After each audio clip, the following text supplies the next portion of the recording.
Halo, selamat siang Ibu. Perkenalkan, nama saya Cynthia Nisa Anini sebagai nutrisionis. Apakah ada yang bisa saya bantu Ibu?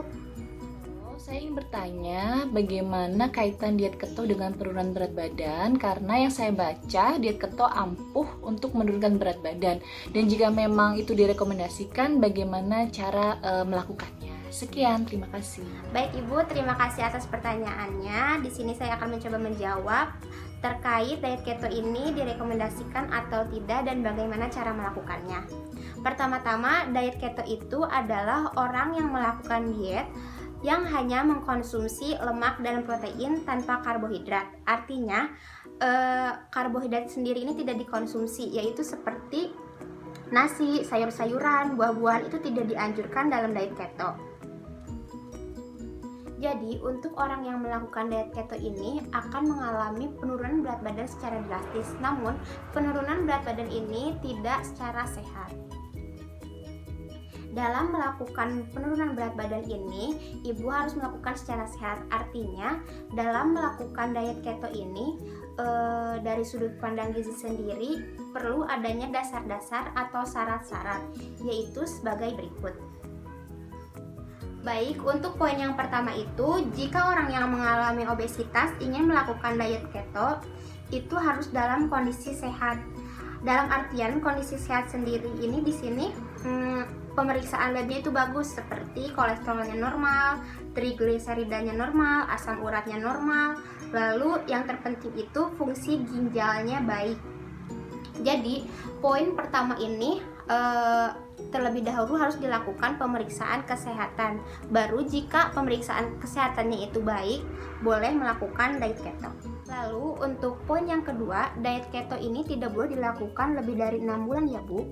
Kenapa begitu? Karena jika dilakukan lebih dari 6 bulan, diet keto ini sendiri akan menimbulkan efek samping seperti kadar kolesterol menjadi tinggi, lalu trigliseridanya menjadi tinggi, asam uratnya menjadi tinggi, dan beresiko mengalami gangguan ginjal. Dan untuk poin yang terakhir, dalam penggunaan lemak ini sendiri Bu perlu diperhatikan, karena dalam penggunaan lemak dalam diet keto itu menganjurkan menggunakan lemak baik sekitar 80%.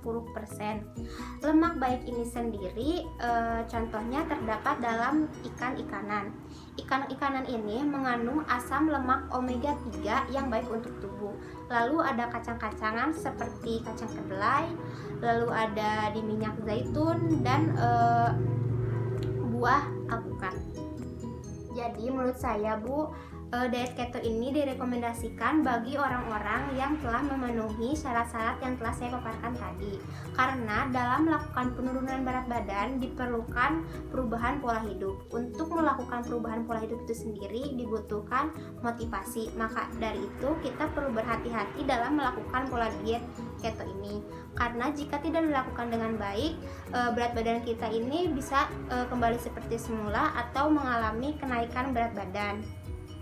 Maka dari itu saya lebih menganjurkan Ibu untuk melakukan diet rendah kalori dengan komposisi makanan lengkap, yang artinya lengkap di sini itu balance atau seimbang antara asupan karbohidrat, lemak, protein, sayur dan buah.